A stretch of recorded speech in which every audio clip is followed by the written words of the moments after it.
Manual brew yang enak tuh yang kayak gimana sih? Kuncinya satu, jangan pahit. Kalau aku lihat anak-anak muda Jawa Barat ini suka nongkrong ya. Suka banget untuk ngumpul bareng teman-teman. Karena mungkin masuknya K-pop ya, atau K-drama, ya kan? Banyak yang nonton mungkin saat ini. Seringnya tuh biasanya ngelihat para pemain dramanya tuh mesennya tuh ice americano. Iya kan, bener ya? Nggak salah ya berarti ya? Nah, sudah banyak anak-anak muda yang mau untuk balik lagi ke kebun, untuk membantu mungkin proses, membantu untuk bagaimana cara penanaman kopi yang lebih baik. Karena kalau misalnya kopinya nggak ada, apa yang mau dijual sama coffee shopnya? Manual brew yang enak tuh yang kayak gimana sih? Kuncinya satu, jangan pahit. Kan pahit ya? Tapi jangan pernah berpikiran kopi itu pahit. Karena menurut aku kalau kita berpikirnya kopi pahit, itu memunculkan stigma untuk orang-orang yang belum pernah minum kopi, akhirnya takut untuk minum kopi. Gitu. Pahit itu ada di kopi. Cukup. Tapi bagi aku tuh pahit yang nggak nyaman lah. Pahit itu nggak apa-apa. Kita minum teh, black tea, ada pahitnya, kita masih bisa mengkategorikan, oh ini pahit teh. Yang aku bilang jangan ada pahitnya itu adalah pahit yang sebenarnya itu bukan pahit yang bisa kita konsumsi, atau pahit yang sebenarnya bukan pahit dari karakteristik si kopinya itu sendiri gitu. Itu yang ngebuat jadi. Ya betul, kan banyak tuh orang yang beberapa kali mungkin cobain kopi, tapi experience-nya nggak positif ke diri dia. Akhirnya yang mindset dia yang muncul selalu pasti bilang, gue nggak minum kopi deh, pahit gitu. Jadi selama minum kopi perairan yang lalu, lambung nggak kena atau dari dulu mungkin berapa hari? Untungnya udah tahan kayaknya ya, udah biasa ya, udah kebal kayaknya. Jadi aman-aman aja. Tapi pesannya sebelum minum kopi makan dulu, sarapan, biar nantinya nggak kena asam lambung. Berarti baristanya sendiri kayak gitu juga ya? Ya pasti. Dan biasanya kalau pada saat saya latihan konsumsi air putih itu nggak boleh putus. Karena kalau terlalu banyak minum kopi bisa mengakibatkan dehidrasi juga sebenarnya. Kang Rian, tren kopi di Jawa Barat? Tren kopi di Jawa Barat yang aku sendiri lihat, memang kalau aku lihat anak-anak muda Jawa Barat ini suka nongkrong ya. Suka banget untuk ngumpul bareng teman-teman, sesimpel ngobrol, dan akhirnya coffee shop ini jadi salah satu tempat untuk mereka berkumpul. Dan yang aku lihat sendiri, anak-anak muda ini nggak hanya nongkrong aja, tapi memang juga ingin minum kopinya. Mungkin lebih suka sekarang kalau dilihat marketnya lebih ke kopi susu. Jadi memang minuman-minuman kopi yang dimix dengan susu dan rasanya manis. Tren ini memang sudah berjalan dari tahun-tahun sebelumnya lah. Dan bagiku sendiri ini jadi gateway buat teman-teman anak muda Jawa Barat, khususnya yang memang pengen ngopi, ini bisa jadi starting point-nya dulu nih. Tapi selain itu yang aku lihat sekarang malahan tren anak muda, karena mungkin masuknya K-pop ya, atau K-drama, ya kan? Banyak yang nonton mungkin saat ini. Seringnya tuh biasanya ngelihat para pemain dramanya tuh mesennya tuh ice americano. Iya kan, bener ya? Nggak salah ya berarti ya?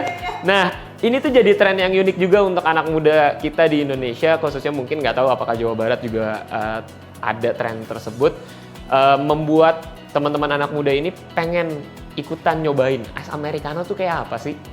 Yang seperti bintang K-drama yang dia tonton di episode drama tersebut. Dan menurutku ini jadi tren yang cukup baik, karena mungkin dari kopi susu sebelumnya itu jadi membuat mereka terbiasa untuk minum kopi, tapi selanjutnya ingin juga nih nyobain beberapa varian kopi yang berbeda, yang nantinya mungkin ujung-ujungnya lebih fokus atau pengen nanya-nanya soal originnya dari mana, rasa kopinya nanti seperti apa, cara pembuatannya seperti apa. Dan bagi aku tren ini akan terus berjalan dan berkembang, tentunya nggak cuma buat di anak mudanya, juga sebenarnya di segala range umur. Yang aku lihat sekarang kita bisa ngobrol kopi lebih dalam lagi, nggak cuma sesimpel ya udah beli kopi that's it, tapi pengen tahu kopinya dari mana, cara nyeduhnya seperti apa, lu di rumah ada kopi apa nih, atau di rumah punya alat seduh seperti apa. Nah, trennya tuh udah mulai seperti itu dan cukup menarik sih sebenarnya akhirnya untuk kita lihat. Coffee shop sendiri nih buat kalian, pengennya harapannya ke depannya anak-anak muda buat kopi sendiri kayak gimana? Sebenarnya harapannya kalau buat anak muda sendiri, aku ngomonginnya mungkin gak cuma coffee shop aja, tapi industri kopi secara besarnya. Tapi mungkin memang ini juga sudah berkembang. Contohnya mungkin kalau ngomongin di sisi kebun, sudah banyak anak-anak muda yang mau untuk balik lagi ke kebun untuk membantu mungkin proses, membantu untuk bagaimana cara penanaman kopi yang lebih baik. Karena memang mereka melihat industri kopi ini cukup menarik ya. Gitu. Jadi banyak anak muda yang aku temuin juga ternyata nggak cuma jadi barista pengennya, tapi pengen jadi sosok yang ada di kebun, sosok yang memproses kopinya. Dimana menurutku itu sign yang sangat-sangat baik gitu. Berarti kebun kopi ada penerusnya. Ada yang akan meneruskan untuk memproses, ada yang meneruskan untuk memproduksi. Karena kalau misalnya kopinya nggak ada, apa yang mau dijual sama coffee shopnya? Ya kan? Dan harapan tentunya buat anak-anak muda yang lainnya yang mungkin tertarik dengan industrinya, banyak sekarang ingin menjadi seorang barista, ya sungguh-sungguh dan tekunin profesinya karena memang ketika kita sungguh-sungguh menjadi seorang barista pun ada jalan karirnya. Setelah itu bisa menjadi roaster, menjadi seorang store manager, fokus sama bisnis coffee shop, dan itu yang nantinya akan membuat roda industri ini tetap berjalan. Dan yang kalau mungkin untuk anak-anak muda yang tidak mau berprofesi, harapan saya ya tentunya tetap mengkonsumsi kopi-kopi lokal, kopi-kopi Indonesia yang nantinya akan berimpact atau berdampak baik ke teman-teman yang bekerja di industri kopi. Nah kan Den, kalau tadi kan soal SDM-nya nih ya, kalau sekarang kan diharumkan dengan kopi Jawa Barat, potensinya masa depan kopi khususnya Jawa Barat sendiri gimana sih menurut Kak?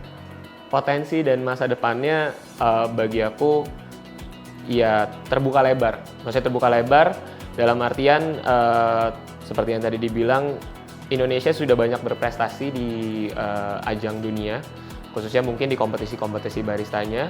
Tapi jangan lupa bahwa kopi Indonesia sebenarnya juga sudah diminati oleh orang-orang nggak cuma lokal aja, tapi juga dari negara lain.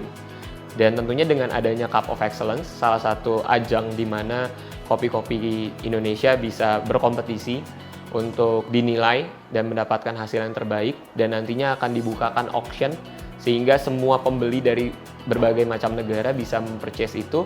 Menurut aku itu menjadi sebuah jalur dan gateway yang sangat-sangat baik untuk kemajuan industri kopi Indonesia. Tapi balik lagi, gimana caranya kita yang ada di Indonesia itu sendiri, mungkin dari sisi jajaran pemerintahan atau mungkin juga dari sisi petani dan saya sendiri sebagai barista bisa saling gotong royong untuk memajukan industrinya. Gimana sih caranya kita mungkin tuh, kalau saya mungkin sebagai barista, apa yang saya bisa lakukan yaitu memperkenalkan kopi Indonesia lewat seduhan saya mungkin. Di lain sisi mungkin gimana caranya dari teman-teman jajaran pemerintahan melihat bahwa opportunity ini baik adanya, bisa membantu teman-teman petani yang ada di kebun untuk bisa memberikan hasil yang lebih baik lagi, apakah mungkin dengan penyuluhan, atau mungkin dengan pemberian bibit, atau mungkin dengan let's say pemberian pupuk dan lain sebagainya yang bisa mensupport teman-teman petani di kebun, yang akhirnya kualitas kopi kita akan semakin meningkat dari tahun ke tahunnya.